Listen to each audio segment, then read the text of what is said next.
Hello everyone, and welcome back.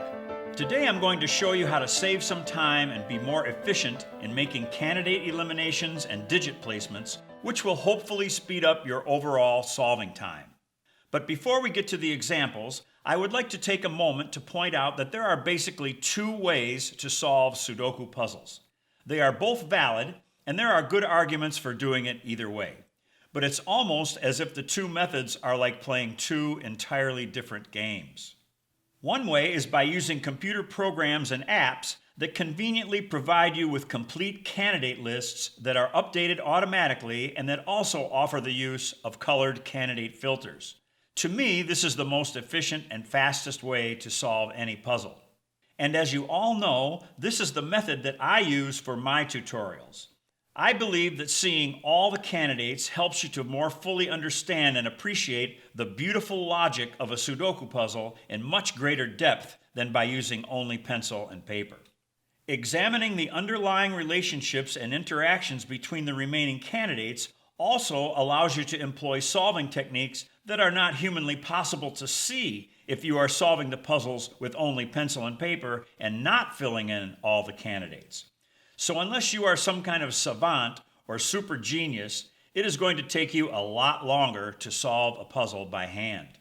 But there are many people who still prefer to do the puzzles the old-fashioned way, and while I don't know the actual statistics, my intuition tells me that the hardcore pencil and paper group probably far outnumbers the computer app group, and probably by a large margin. But that may be slowly changing. In any event, it is very challenging to do the puzzles either way. If you are using apps, you have to search for the patterns among the candidates, and you have to remember and understand all the solving techniques, many of which are quite complex and are sometimes hard to find, identify, and employ. And if you are solving the puzzles by hand, you have to do a lot of extra thinking and pondering, and you have to do a lot of the problem solving in your mind. You also have to look for relationships between the solved cells and the empty cells instead of between the remaining candidates.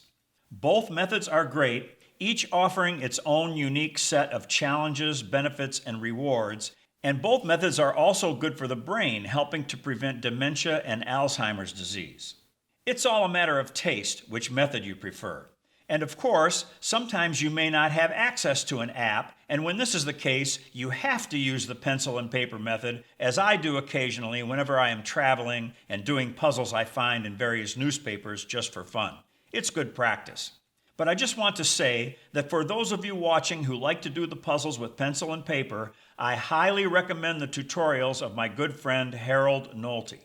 Harold solves the puzzles pretty much entirely in his head and has a lot of ingenious and clever strategies to show you if you prefer to do the puzzles this way. His approach is 180 degrees opposite from mine. So even if you use computer apps, watching and studying Harold's tutorials that he calls primers will definitely add another dimension to your solving skills. I have provided a link to Harold's website and to his YouTube channel below. So please check out his tutorials when you get a chance, and if you like them, you should subscribe to his channel.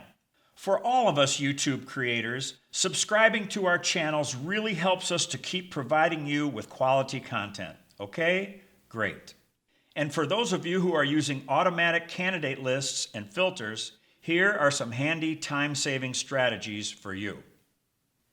Whenever you are faced with a certain situation and you can see that there will be several related moves coming up in one operation, there are always several different ways to handle it regarding the order in which you make those moves. And there is usually one way that is much better than all the others in terms of the fewest number of mouse clicks or touchscreen taps, and thus the shortest amount of time necessary to get the job done. So let's take a look at some examples. We're going to start by looking at a puzzle that I saw on the Cracking the Cryptic channel, calling this the hardest puzzle they had ever seen in a newspaper. The two guys that run that channel are apparently well-known Sudoku puzzle contest champions, and they use some great techniques to solve puzzles without the use of complete and automatically updated candidate lists. I guess this is the way they do it in the championships. They fill in a few candidates or pencil marks here and there, but that's it. The rest of it, they just work out in their heads. It's a lot harder to do puzzles this way and takes a lot longer than it does by using apps with complete candidate lists. And so it took the guy in that video more than 15 minutes to solve this puzzle. Granted, he was talking the whole time, which of course slowed him down. But still, this puzzle can be easily solved in about 2 minutes using the methods that I teach. But our purpose here today is not to solve this puzzle or to see how fast we can do it, but it is rather to show you some time-saving moves, and there are a few good examples in this puzzle, so let's start here. We'll kind of solve it, but along the way when we see something of instructive value, we'll stop and examine it, okay? Now those of you who have seen me solve puzzles in other random tips videos know that I cycle through the filters one by one in sequence, looking for the various patterns, and then when I reach the filter for candidate 9, I go right back to candidate 1 and start the process all over again, and I keep repeating this until the filters are of no more use or until the puzzle is solved. But the first thing I want to show you today is that when I am solving a puzzle on my own and not giving a tutorial, before I turn on the first filter, I always scan the puzzle briefly to try to make as many moves as possible. This way, if I can solve a cell with an obvious single or make some candidate eliminations before I start using the filters, it really expedites the solving. Because if I can place an 8 in a cell, for instance, then 2 things happen. 1, I don't have to wait until I get to the filter on 8 to see it, and 2, by immediately solving it, it could have a beneficial effect on the rest of the puzzle so that when I open the filters for the other candidates, it might create possibilities in the first go-round that wouldn't otherwise be available until the second go-round. Capiche? Okay, so here in this puzzle, it should be pretty easy to see that there is a hidden single on candidate 3 in the top row, right there. Okay, now there are 2 ways to see that. First, there is a naked quad in these 4 cells, 5, 6, 8, and 9. Okay, so that means the 5 can't be true and the 6 can't be true, leaving the 3. But that's 3 moves, okay? If you use your eyes and look across the top row where there would be candidates 1, 2, and 3, the 1 and the 2 are already placed, and there's only a single candidate 3 left in that top row. So you can just immediately enter that. All right, now in row 2, there's nothing there. Row 3, the same thing. There's only 1 candidate 3. If you go across that line, 1, 1, 1, 2, 2, 2, 3. So you can just immediately enter that. Now there was also a naked quint, but that's a lot harder to see, of 1, 2, 6, 7, and 9. But you can just enter that 3 because it was a hidden single. All right, now in row 4, if we look at the bottom row of candidates containing the 7, the 8, and the 9, we see 7, 7, 7, 9, 9, 9, 7, 8, 9, 7, 9. So that's an 8, okay? So you enter that. Now we keep going down. There's nothing here. Here's 7, 5, 4, 7, 5, 1, 4, 5. That looks like it could be a quad, but because of the 3 over here, that is not a quad in row 5. So we keep going row 6, row 7, row 8, and row 9, and there's nothing there. So let's go to the columns. In column 1, I don't see anything there. Now in column 2, we have a naked quad of 1, 4, 7, and 6. But you don't need that. This is the only 5 in column 2. And if you look down the center column where there would be 2, 5, and 8, there's only the 5. The 2 and the 8 are already placed, and there's only 1 instance of candidate 5, so you can enter it just like that. All right, column 3, there's nothing there. Now in column 4, we have a naked triple. Now let's mark it. Here is a naked triple of 1, 8, and 9, okay? So now the question is, how do we handle this? If you start here and eliminate the 9, that's all you can do, okay? And then you go to this cell and eliminate the 1 and the 9. That's 3 moves already, okay? But if you had started down in this cell, in row 8, column 4, we know we're going to eliminate the 1 and the 8, and that leaves a 5. But you don't have to do all that. You can just immediately enter the 5. Okay, now let's go back to where it was to begin with. We know we're going to eliminate 1, 8, and 9. All right, so you quickly analyze these 3 remaining cells, and you go, if we start in this cell, instead of eliminating 1 and 8, we can just immediately solve it for 5. And what that does is then It leaves a 7 in this cell because there's the 1 and the 9 are going to be false. So there's a 7, and then that 9 is false, so that's a 3. So you can do in 3 moves what it would have taken you, let's see how many, I think it's 8 moves. If you went 1, 2, 3, 4, 5, 6, 7, 8. That's 8 moves. You could have solved those 3 cells in 3 moves instead of 8 moves. Does everybody understand that? Okay, let's get rid of those colors. All right, now let's go to column 5, 6, 7, 8. Now here's a naked single on 6. That should be easy to see, so you just fill that in. And now in column 8, we have a naked pair of 7 and 2. So again, the question is, how do you handle these remaining cells? Okay? If you eliminate the 7 and the 2 from this cell, then there's nothing else you can do. Now let's go back. But if you start in this cell, you know you're going to eliminate the 7 and the 2, so you can just immediately enter the 5, and when you do that, that leaves a naked 8, and then here's 7 and 2, so that's a 4. All right, let's go back and see the difference. So if we started up here, we go 1, 2, 3, 4, 5, 6, 7 moves instead of 1, 2, 3 moves. Okay, so 3 moves is better than 7 moves, right? All right, now let's get rid of the colors. We've got a naked 9 up here now, a naked 6, a naked 5. Then here we have a naked pair in block 2 of 1 and 2, so this has to be an 8. And now we have a naked single down here of 1.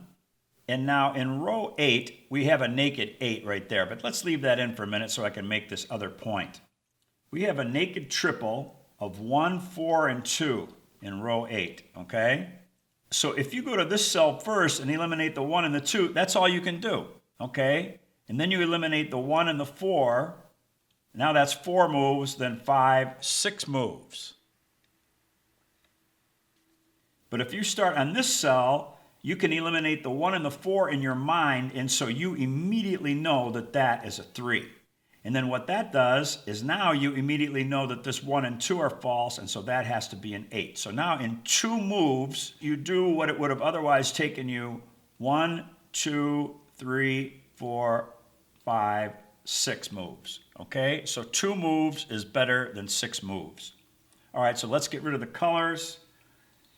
And that was a good start, so now let's move to the filters. So candidate 1, there's nothing there, so let's move to candidate 2.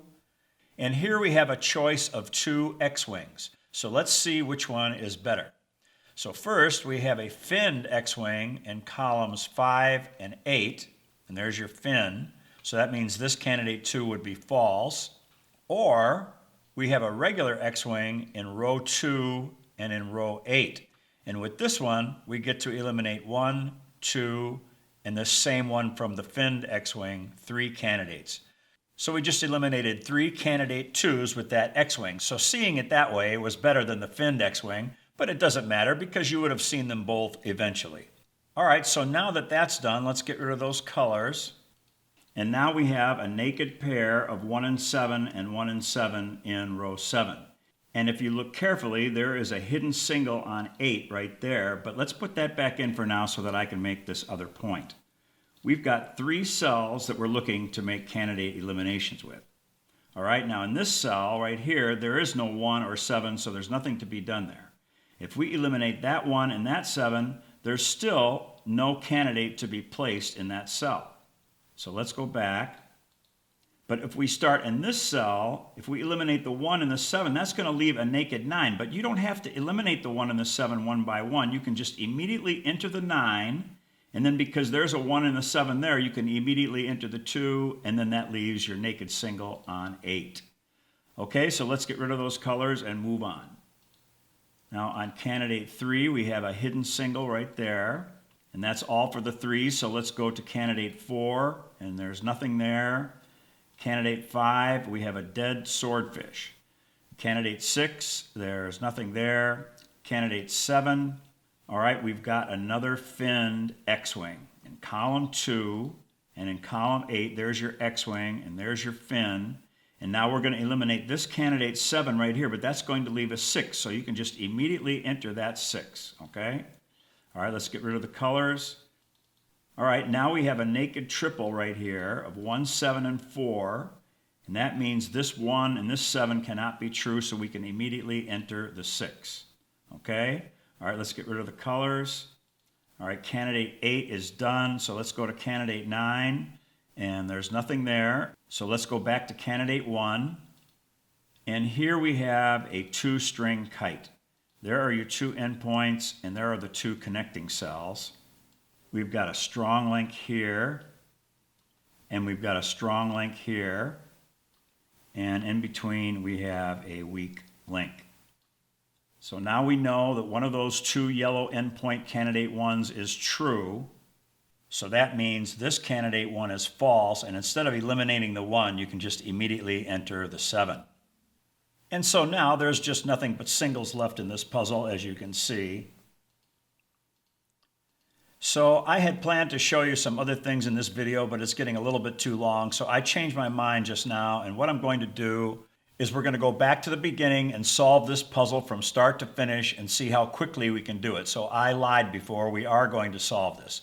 So instead of filling in all these singles, let's just reset it and start from the beginning, okay? So let's get rid of the colors, and we will restart this puzzle, okay? So let's start with that naked 3 up in row 1. There's a 3, and then we had a naked 3 in row 3, right?